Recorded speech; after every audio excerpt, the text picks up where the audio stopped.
Conrad Tao, welcome. It's so good to see you. It's been, I guess, 3 years since we've seen each other. Yeah. Relatively small chunk of my life, but a pretty big chunk of your life. Yeah. How are you and where are you? I'm doing all right. I am here in my apartment in New York City, and I don't know. It's been about 5 months now, I guess, since my last concert in front of people in a room, and everything has changed. And it's been a very eventful 5 months. Isn't it wild to Yeah. live in history? So I've been making a lot of art. I've been engaged in music making in new ways. Basically, it's been a very personal few months in that sense. Yeah, we're all discovering inner resources that we hoped we had and maybe do or maybe don't have. But for you, who I have found to be one of the most probing, fiercest musical intellects, I would think this would be a liberating time in a certain perverse way, because you have so much music going on in your head on so many different. We'll talk about that later, but I'm but well. I think this might be an interesting time to explore, channels that you might not normally have time for because you're preparing for concerto Yeah. for a performance, or you're completing a composition or something. Absolutely. Well, it just changes the. Uh, it, it changes what we're doing. It simply Yeah, changes what it we're does. doing, and it for me, I've ended up asking the question of, in absence of the familiar and given external containers in which I've been doing what I do for the last, like, I don't know, 12 years of my life. Yeah, Um, why do I do this? Like, in absence of right. that given container, why do I do this? Which has been a really generative question. Actually Yeah, a really deep question, and through this time, I feel like I've gotten to know in a new way, like the way that this is a need, the way that music making hmm, and this kind of personal work and attempt at communication, like it's a need, and so yeah. I'm kind of grateful for this time of extreme uncertainty that has opened that up. Yeah, and I think maybe the music that you're about to play for us connects in a particularly relevant way in that particular strange and troubling context. The Bach, most especially, Yeah. but here as well. So tell us what you're going to play for us to start with. So I am going to play for you one of the first things that I found myself doing in the first month of the pandemic. Right before the pandemic really hit everyone in earnest in March, I had met with a friend, a pianist friend, a fellow New York City pianist named Adam Marks, and he had gifted me these beautiful little disc-shaped magnets.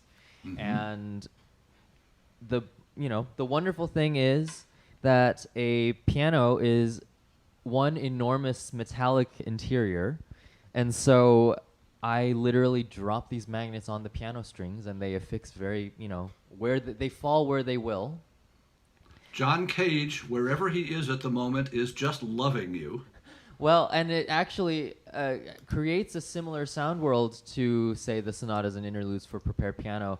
But the difference is that these are magnets which are easily removable, and we're not talking about screws. We're not talking about rubber wedges. Like, I Right. personally, of course, I have a vested interest in saying this, but I personally think that the magnets will keep you on the good side of a piano technician's anxieties. Right. So that's, but this was one of the first things that I started doing, because this had been a recent gift, and suddenly it felt like this new window. And especially in the first couple months of the pandemic, I realized that improvisation was increasingly an important part of my music making and in a new way. And I was newly shown like what improvisation was uniquely capable of offering. And so, you know, I had these magnets and I started dropping them in the instrument, and I realized that, like, you know, you're dropping them from a certain distance, you don't know where they're going to fall, and there's just this opening up that I think improvisation is uniquely capable of, this way of keying into what is happening and not just what you hope to happen, what you're like trying to make happen, what you're trying to control. Suddenly there is this really unpredictable element that allows one to be present and be alive and be attentive to everything, which I realized at the beginning of the pandemic was something that I desperately wanted and needed. And so I have found it very beautiful to drop these magnets in the piano. They fall where they may, and I respond to them. And then I've taken to playing China Gates by John Adams, a Bay Area composer. And written for a Bay Area pianist. Yes, Sarah Cahill. Yes. Who I've known since she was a kid, and who is a real missionary for contemporary music. Absolutely. Any of us who care about music by living composers owe Sarah something. And so I started taking playing China Gates by John Adams, like, after flinging these magnets in the instrument. And the way that came about, honestly, was that I had been improvising with the magnets, like, in the evening, and then in the morning, the next morning, I woke up and I felt the need to play this Adams piece, but I had forgotten that the magnets were still inside. And the resultant sound was so beautiful and so surprising. And so it became this, it's become this thing. And so now, instead of just talking about it, I'll do it.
Oh, it's that was just wonderful. I feel so transported and so privileged to hear that. The arc of China Gates that you create, and it is. He said something like it's like a palindrome. Yes, It's a structurally, yes. big arc, and the way that you create that is quite hypnotic and mesmerizing.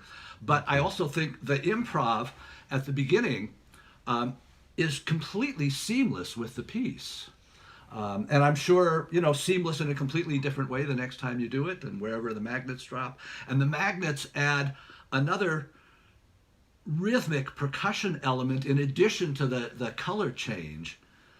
Yeah. It makes it's quite an experience. Well, thank you. Thank you. I just loved it.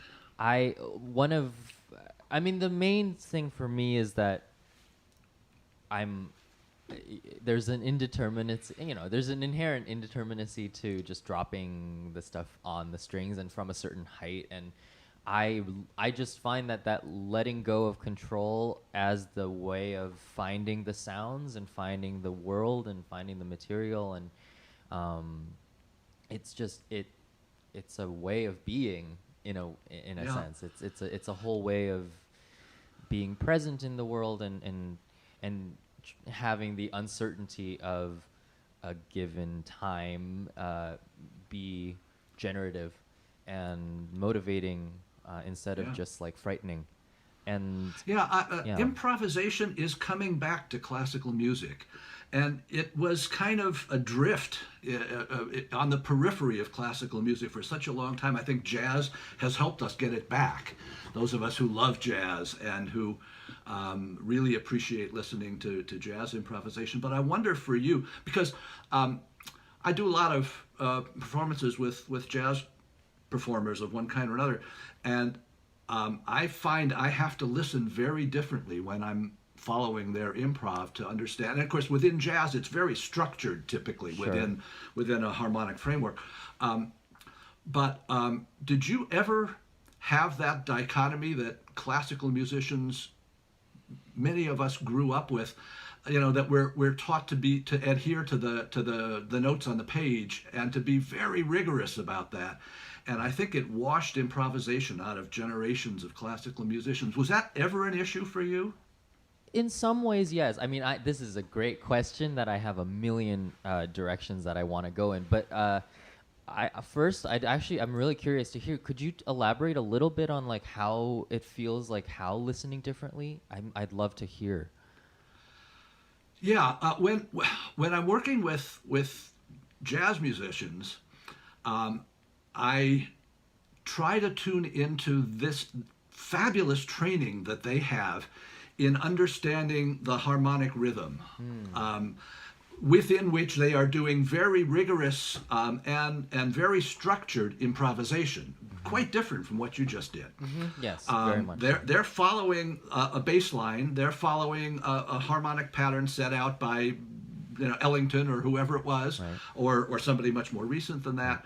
And I have to train myself to hear that wherever they're going with it, Right. and not lose the thread, Yeah. not lose my pace, so I can help the orchestra stay with them. Right, totally.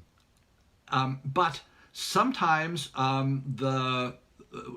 within jazz there will be a much freer improv like what you just did, usually as an intro to something that winds up being much more structured. It is in a way what you just did is. Yes. And so there's two different kinds of listening to improvisation. One is, trying not to screw up and lose the thread so that I can be that connecting tissue between the player and the orchestra. And the other is letting myself go and follow where the improv is leading at its own pace, and not trying to figure out a structure for it, but let it lead me. So It's those really are fascinating. Yeah.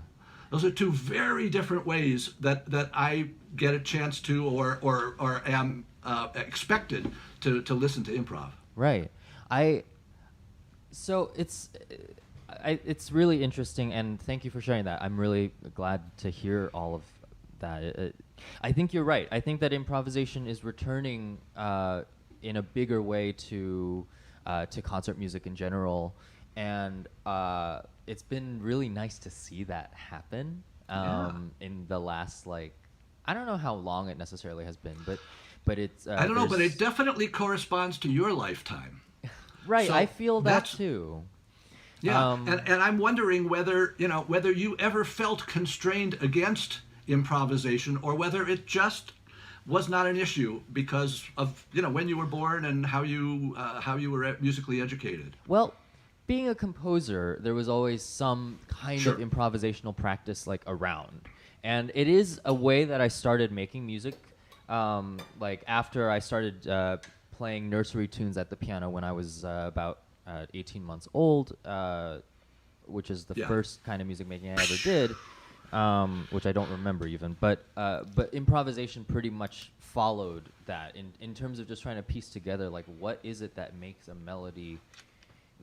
What is the connective tissue of a melody? Like, Yeah. to over intellectualize it now.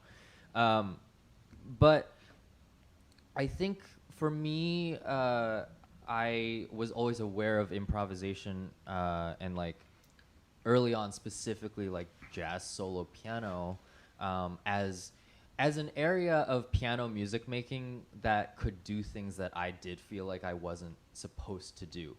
Not necessarily just at the level of improvisation, because I knew that that was something that people did. I knew that like it was something I liked to do myself.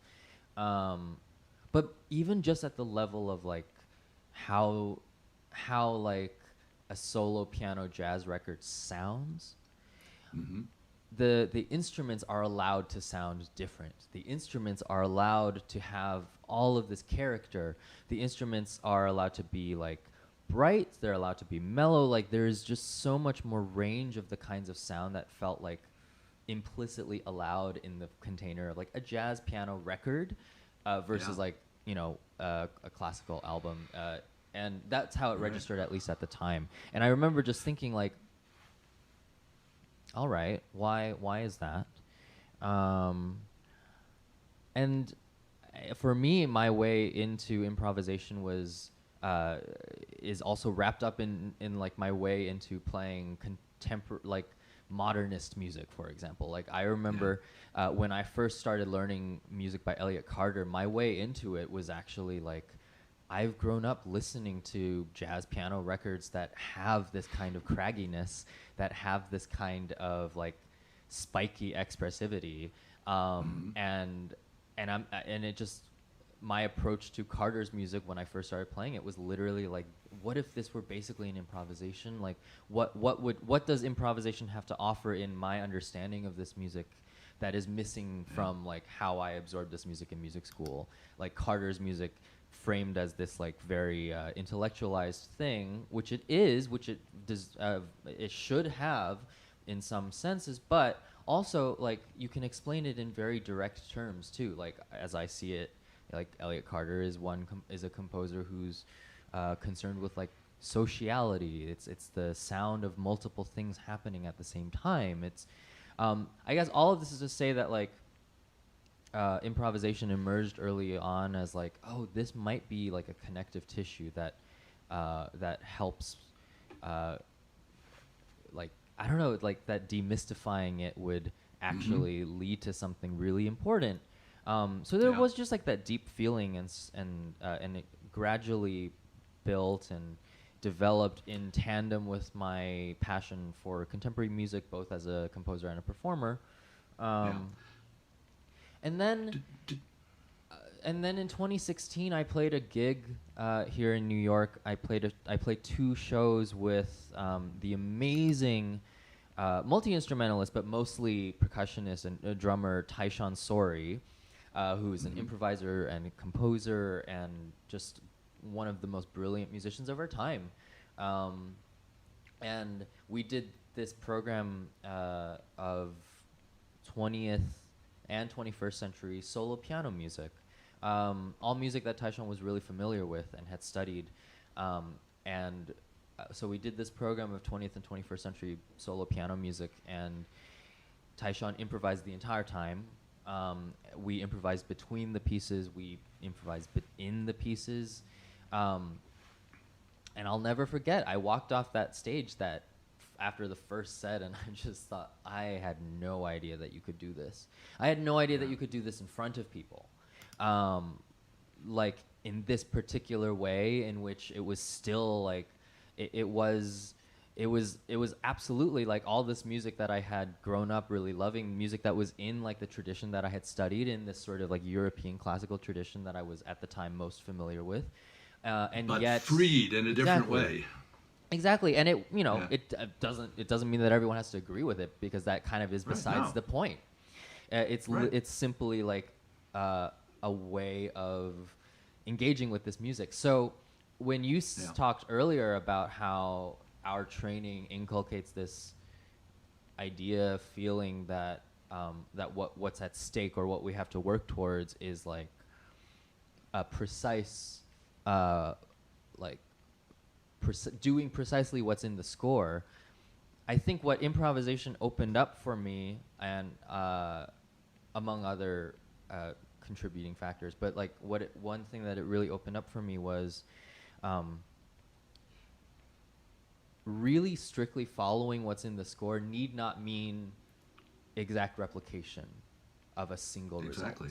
Right. Which we heard in your Schumann, for example, with it that you played with Peninsula Symphony, which just had this constantly evolving feeling about it that was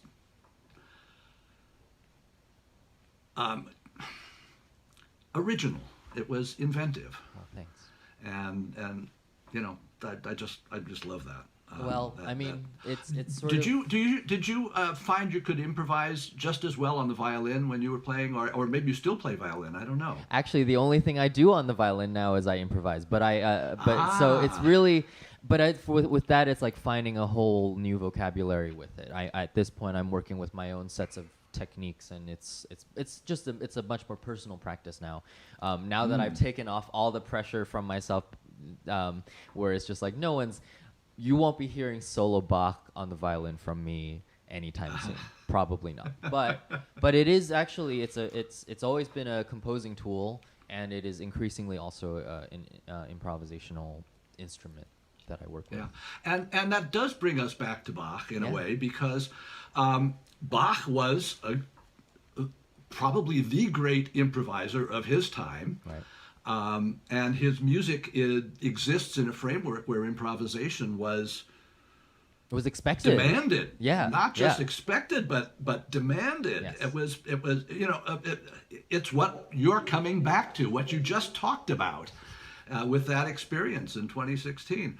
That the notes on the page are a starting point, but and it's true in a different way in Schumann or Mozart or Carter or Frederick Rzewski, or it exists in a different balance and a different relationship, but it still has to be there. And it's still rigorous. It's still like every bit as, I would say it's more. I would say that it's more rigorous to actually interrogate the score and consider all of the possibilities in a richer way, and historical research, which for me, of course, is all amateurish research, but research feeds that. It is that kind of, I don't know, maybe it's a cliche, but it's that thing of, if you keep your more information and more knowledge begets more questions. And so the idea of exact replication becomes more and more and more it just reveals itself to be more and more false the more reading you do, and the more and useless in an era when we have machines that can do all kinds of stuff like that. Yeah, exactly. I also don't understand the fantasy. What's desirable? What is it that separates us from the machines that may be starting to dominate us, if not this very quality, that we can take something that's mechanical and make it more than that? As far as I'm concerned, that's what motivates the whole thing. It's like music making is a human pursuit, and I have I don't worry about that. I'm not. Right. I have a lot of faith in that, so I think I'm just I I feel very strongly about this, where it's like I think if we're thinking about it from a perspective of valorizing exact replication all the time, like we're really getting something very, we're just getting something very wrong. And you harden the music into a product, as opposed to like an ongoing, constant process between people. Right. Even if the goal is to take that beautifully achieved realization of the black notes on the white page and then express it in a more improvisational way, if you start with the expectation that perfect replication is the beginning of the process, you're limiting yourself. Yes, yes, it is You're really limiting your interesting. imagination. It's really fascinating to me that, like, growing up in a conservatory environment, I was around this plenty, and I felt this too. That like, oftentimes the practice room space would seem so. It would immediately be the editing space where you're like cutting it down to the perfect marble sculpture or something, and it's like actually now when I think about it. And when I think about the ways of working that I've found over the years that really lead me places, that approach, like, you literally don't know what you have yet. Like, if you immediately step in and you immediately think like, oh, there's only one possible thing and that is the only thing that I will be working towards, like, you don't actually know what your body could do at the instrument. You don't know what your ears are like. You haven't gotten to know like the possibilities, and so I feel now very strongly, and sometimes I proselytize about this with students. I'm just like, the practice space can be this opening up, and I think that's sort of what the magnets are as well. You allow your imagination to be part of the formative process. Yeah. So, can you take us to Bach now and complete that cycle for us? Absolutely. So, I'm going to play a Bach chorale prelude that I've been playing a lot during this time, and it is "Wenn wir in höchster Nöten sein," which translates to "When we are in dire need." Yeah. And then I'm gonna. Oh, yes. And when the next line is, and when we are at a complete loss of what to do next. And boy, that sounds like it sounds a little familiar. An awful familiar sentiment. Yes. So it's such a gorgeous prelude that I actually first heard in like a string context. But so it's been in my life for a while, but I've been playing it a lot more recently. And yeah, and then I'm gonna improvise some more, but it's a improvisational piece and world that I've been living in and thinking about for a few months.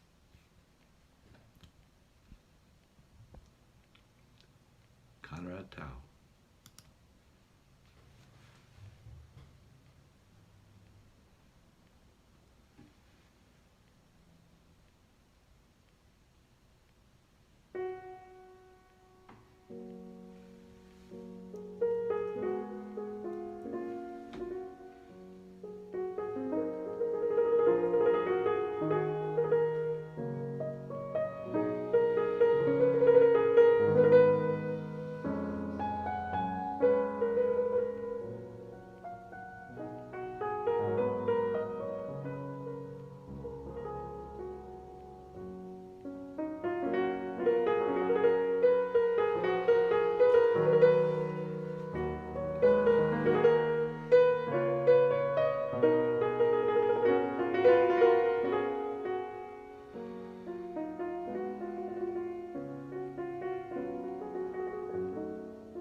Oh, my, Conrad, thank you so much. I enjoyed that immensely. It just leads my imagination in so many different directions.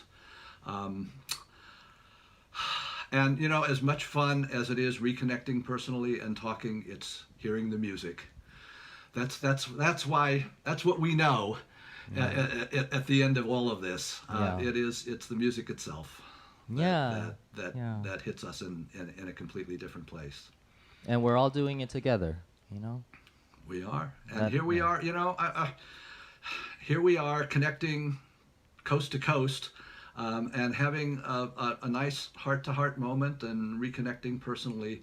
And this is one of the things that might not have happened if we hadn't been in this horrible mess. And so I'm grateful for that.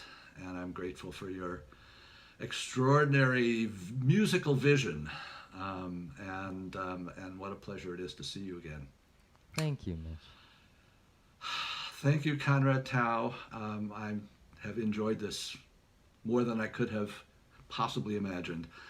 And thank you for your beautiful performance of Schumann with us a few years ago. Look forward to working together again in whatever way life makes possible.